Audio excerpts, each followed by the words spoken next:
Classificação indicativa. Livre para todos os públicos.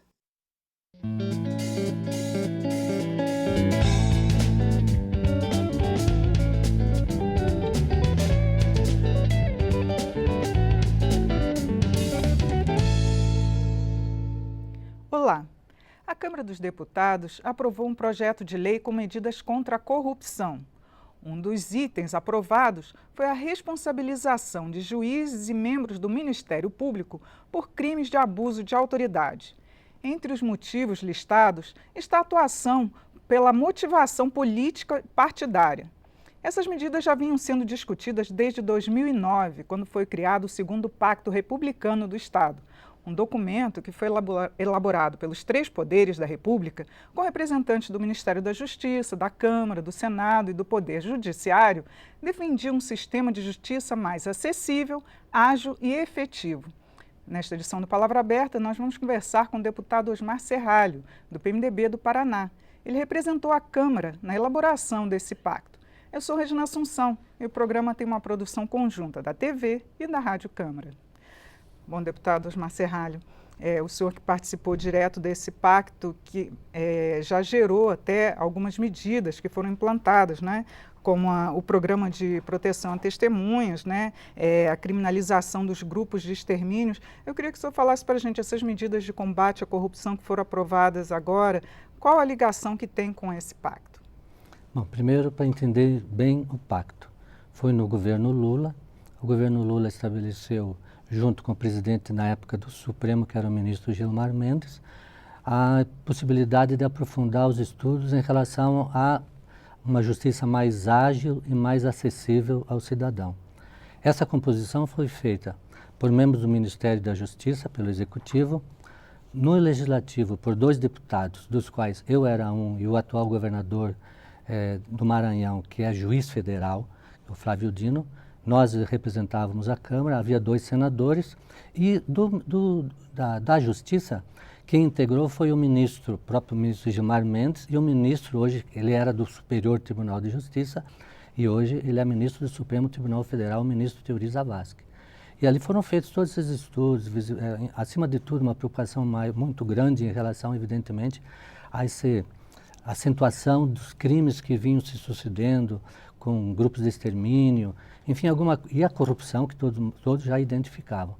E um dos itens, e aí respondendo a sua pergunta, que consta claramente, isso pode ser conferido em 2009, quando foi criado o pacto, era reexaminar-se a lei orgânica da magistratura e a lei que disciplina os abusos de autoridade. Daquele estudo, resultou uma proposta que foi encaminhada para o Congresso Nacional. Então, essa não é, claro, uma discussão de agora. Talvez o momento não fosse o mais azado, mas a dificuldade que tem aí são opiniões. Para alguns, é exatamente este o momento. No momento de crise, é que você deve enfrentar as dificuldades que se apresentam. Seria bom, então, o senhor explicar que crimes de responsabilidade que foram aprovados pela Câmara agora. Então, a gente fica até surpreso com a surpresa da população. Porque o que se diz é que nós estamos criminalizando situações, enfim, criando fatos que iriam dificultar a Lava Jato. Então se coloca de um lado a Lava Jato com essa produção nossa. Não tem nada a ver, eles não são conflitantes. Se você observar, Regina, e você vai ficar surpresa, e eu convoco isso a todos os telespectadores que tenham esse mínimo de cuidado, que peguem as leis que estão em vigor para perceber se houve alguma novidade que nós implantamos em relação, por exemplo, à responsabilização dos juízes. Para você ter uma ideia, nós estabelecemos 9 condutas. Essas 9 condutas, as 4 primeiras, estão previstas já hoje como crime de responsabilidade de um ministro do Supremo. Se um ministro do Supremo fizer, e está aqui a lei de responsabilidade, você pode conferir com a proposta nossa. Se um ministro do Supremo proferir julgamento, quando por lei seja suspeito na causa, ele comete crime de responsabilidade. Isso foi posto por juiz, estão dizendo que isso nós estamos exagerando. Está escrito, exercer atividade político-partidária é crime de ministro do Supremo. O juiz não pode ser, porque nós colocamos e dá toda essa insatisfação que nós identificamos, né, junto à magistratura. Depois, ser patentemente desidioso no cumprimento dos deveres do cargo. Ou seja, um juiz, aqui é para ministro, o ministro que incorrer nisso, ele pode ser cassado como ministro do Supremo. E nós estamos colocando uma forma de responsabilizar os juízes que não fazem audiências, que não julgam, que atrasam processos. A mesma linha de raciocínio nós estamos trazendo do ministro para os juízes. E, finalmente, proceder de modo incompatível com a honra e dignidade, dignidade e decoro de suas funções. Você imagina? Vê muitos crimes de venda de sentenças, você falou tudo. Né? Para exemplificar uma coisa que a população entenda mais facilmente. Um juiz vende uma sentença. Isso não é indigno para a magistratura? Isso não é uma falta de decoro? Para o Supremo é. Para o ministro do Supremo é. E nós colocamos... isso não era incluído, então, para os juízes? Para os juízes, para os membros do Ministério Público? Para os juízes já existe. Só que nós agora estamos... Veja só, nós não criamos, isso que é importante, nenhuma conduta que está prevista naqueles 9 itens, e eu lanço um repto à população, aos juristas, aos membros da magistratura, do Ministério Público, que identifiquem um desses itens que já não esteja previsto na legislação. Seria sistematizar, então? Você falou tudo. Nós estamos trazendo para uma norma aquilo, por exemplo, aqui, está previsto aqui, está na lei da magistratura, está no Código de Ética da Magistratura. Mas por que a gente tem uma sensação de impunidade também para os juízes que são aposentados quando se descobre uma conduta dessas? Regina, isso é uma das razões por que nós estamos atuando. Nós reiteradamente recebemos reclamações de comportamentos do Ministério Público e da magistratura e que nós não podemos, porque hoje quem pode responsabilizar criminalmente alguém só pode ser o Ministério Público. E é da natureza humana. Nós sempre reclamamos das corporações. Então as corporações da magistratura têm vícios? Tem. As corporações do Ministério Público têm vícios? Tem. A OAB tem vícios? Tem. O Conselho Federal de Medicina tem. Todos nós sabemos, mas não é o Conselho, nem a OAB, né? Não é a instituição que é viciada, mas existem pessoas que não estão agindo adequadamente, corretamente, eticamente. E essas pessoas, de alguma forma, precisam ser responsabilizadas. Cada um responde pelos atos que praticou. Mas voltando para os 9 itens. Aqueles que não estão já tipificados como crime para ministro do Supremo, estão previstos, é só conferir, na Constituição Federal ou na Lei Orgânica da Magistratura. Todos, absolutamente todos os comportamentos que estão ali já estão na lei. O problema é como responsabilizar. Um juiz vende uma sentença. Como responsabilizar? O que nós estamos, de alguma forma, criando é um mecanismo que possibilite a sociedade civil também participar. Como? Através da Ordem dos Advogados do Brasil. Pela norma que nós aprovamos, a Ordem dos Advogados do Brasil pode propor uma ação penal, porque hoje quem pode propor ação penal é só o Ministério Público. Não é fácil. O que a gente não quer dizer é que não existam ações do Ministério Público contra promotores. Mas é evidente que há uma dificuldade maior dentro da corporação, com os companheiros, com os colegas, alguém propor ação penal. Nós estamos ampliando isso. Nós não vemos nada mais claro e transparente para a sociedade no combate à corrupção. Isso aqui só incide para quem não tem conduta correta.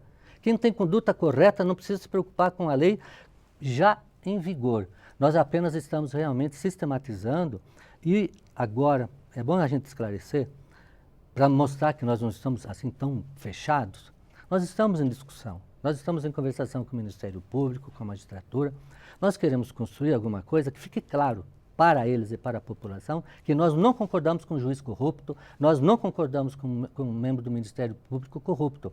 Agora, isso nós vamos costurar junto com o Senado também, porque agora está no Senado, mas eles estão lá com o resultado do pacto federativo, está lá no Senado, aí eles vão apreciar, vai vir para nós, que nós não apreciamos o deles ainda. A ideia é fazer uma junção disso tudo e costurar alguma coisa que seja realmente palatável àqueles que queiram responsabilizar quem não tem conduta correta.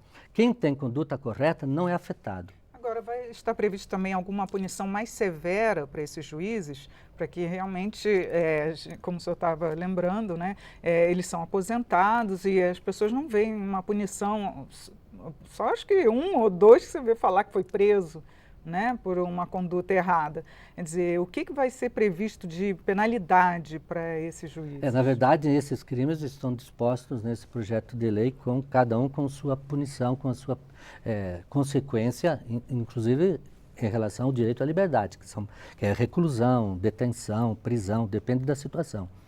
É nesse aspecto que eu acho e a gente percebe que há uma costura para que a gente entre em entendimento com o Ministério Público e a magistratura e que a gente talvez, eu não estou dizendo que isso venha a acontecer, porque isso depende da votação, não sou eu que vou me adiantar, achar como alguém que apareceu na televisão e vocês têm que aprovar, porque senão...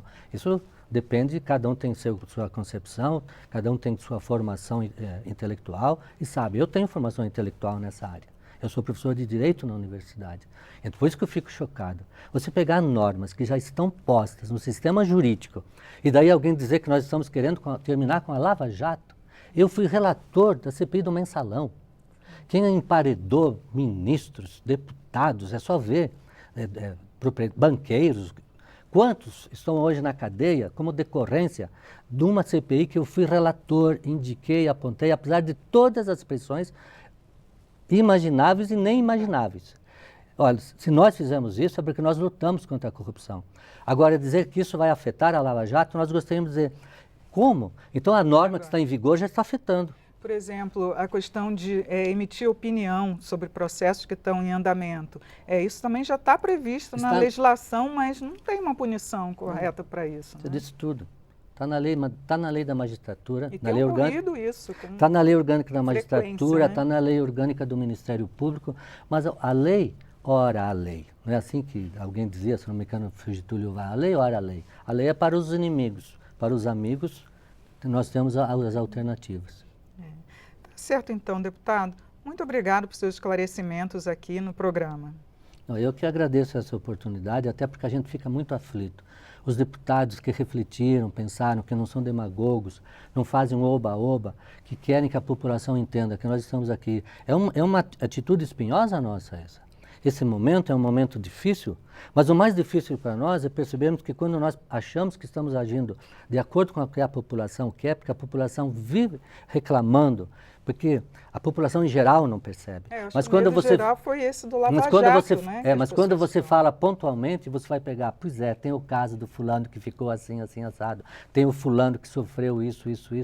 A gente precisa entender que nós estamos numa república, que todos nós somos iguais. Cada um de nós responde pelo que pratica. Cada um vai ter que efetivamente mostrar à sociedade que é bem intencionado. Não pode estar acima da lei. Né? Não pode estar acima da lei. E quem é bem intencionado não precisa ter nenhuma preocupação com isso.